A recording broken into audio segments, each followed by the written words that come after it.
I'll enjoy this then.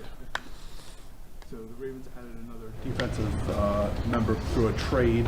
You've kind of been in through that situation. How is the adjustment to trying to learning a new defense, knowing that you have a game coming up on that Sunday? Yeah, obviously it's a tough task. It's a lot of work you put into it. A lot of long days, long nights, adjusting to the time zone for me. So not a lot of sleep. Just obviously it's kind of a whirlwind, but luckily I was blessed enough to play a lot of ball and kind of be in similar situations over there, similar systems. And I know Dre coming out here, come Tennessee, similar systems as well. He's also played a lot of ball, so ballers will figure it out, and that's just kind of how it goes. You go out there on Sunday and you just let it loose. John was really effusive about your strip the other day, and just in the big picture, it's been kind of hard for this defense to create turnovers dating back to before you got here. What did that feel like? And given this last game where you guys did so well, does it feel like there's a shift there? I think I said it before. Obviously, I have a different perspective because I wasn't here with the prior to the the other struggles or whatnot. I think anytime someone can create some energy out there, whether it's through turnovers, whether it's through making a big play, whether it's just through communication or being a guy out there who can create that stuff is contagious, and it kind of just builds a team. And I think that's kind of what we did. Still, there's a lot of work for us to do, a lot of work for me to do as well to get better at. But I was glad I was able to be a guy out there who can help strike that up on Thursday. And someone might be a different person every time, every game, and hopefully I can continue to just keep doing that. But we got a lot of work to do and just keep it going from here. Knowing how you both got here, have you had a chance to really talk to Dre'Mont about his week, because you had a wild one like that last month? I haven't yet. Just seen him through the meetings. But I can tell, he's obviously processing everything, as well as, trying to figure out people's names, a playbook, a whole bunch of stuff. So it's a lot of stuff probably going on in his mind, and it's probably better the less you put in his mind, the better right now. So I'm just gonna let him figure it out for right now. He's a professional. He'll be great, and excited to have him. You came here from a Jesse Minter defense, and obviously coached under Harbs. Dre came from a Denard Wilson, also coached under Harbs. I guess just in retrospect for you, how much of that familiarity helped your learning curve as you grasped this defense? Oh, it was huge. There was a little different tweaks and philosophies with Coach Minter, and I'm sure everyone who branched off under the Harbs system has created their own little tweaks. But for the majority part of it, you were able to pick it up and understand the concepts conceptually and be able to change the verbiage. That's kind of what it is. The verbiage, communication is a little different, and you just kind of have to mix that puzzle and go out there and play. But if you have good conceptual knowledge of the defense, you're able to go out there and play ball and play fast. So I think that's what helped me a lot. You're playing well in this defense, and the defense has improved overall since you arrived. In your mind, what has allowed this trade for you and this defense to work as well as it has? It's a good question. I mean, there's a lot of good players on the roster. I think that's pretty well known.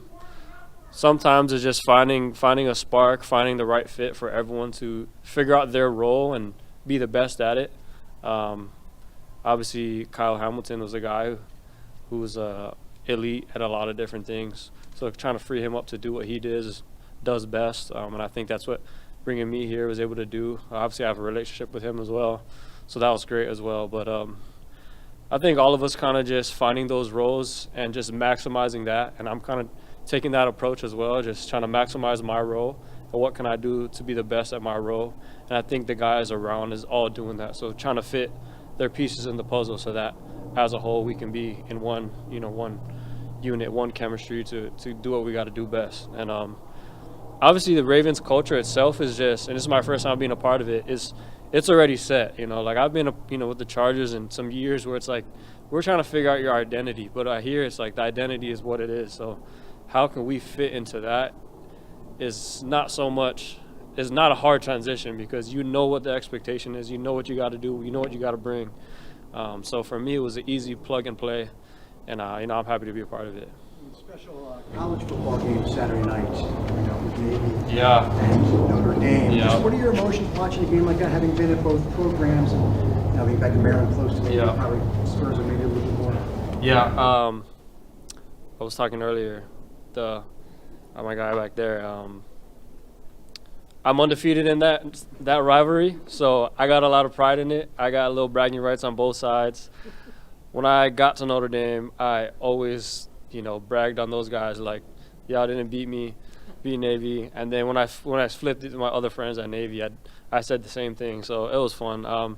Special game, a lot of respect for both sides. I got some of my best friends on both sides, and being back here in Maryland, it's been great. A lot of my fellow guys from Navy, that brotherhood there has reached out to me, and just still, reconnecting there. So it's a special feeling being back here because I have some connections here, and this is where I started, island boy, all the way out to the East Coast, and now I'm back here, and it's a pretty cool journey. I know you took that journey to South Bend to become a pro, but there are guys who make that jump directly from Navy to the pros. You got Ray Lang in Jacksonville. I mean, what does it take to what have you observed from guys who come from service academies and take that pro path, and what's sort of the extra hurdle there that you see for those guys? Yeah, I mean, my situation was different. The reason why I left was because when Trump got elected in his first term, the head secretary of defense changed the rule that academy athletes had to go and serve before you could go and pursue. I think 3 or 4 years later, I think my senior year, they changed it back. So that was the reason why I left. So I was really happy that they gave those guys opportunities. One of those guys being Malcolm Perry, who was at Navy, quarterback. I'm sure a lot of you guys know him. He was a great Navy quarterback athlete. I played against him at the Miami Dolphins. So it takes a lot, obviously, because you're juggling not just school, not just football, you're juggling the military as well, and that comes with high regards, a high level of responsibility. So it's one of those things. If you know, you know.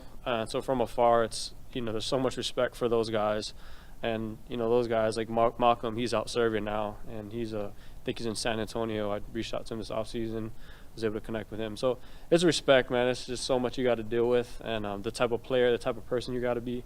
And football is one thing, but just being the type of person, the human, the leader, that means more than anything. So I got so much respect for them. McCarthy, but only 3 games of film under his belt. I mean, does that work, do you think, to his advantage, to your advantage, just to not have a whole lot of stuff to draw from? I mean, you could go both ways. Guys that come out into the league and they come out and show what they got, and you have a lot of film or don't have a lot of film. At the end of the day, it's about us. It's about what we got to do to play at our brand of football, to be more connected than they are.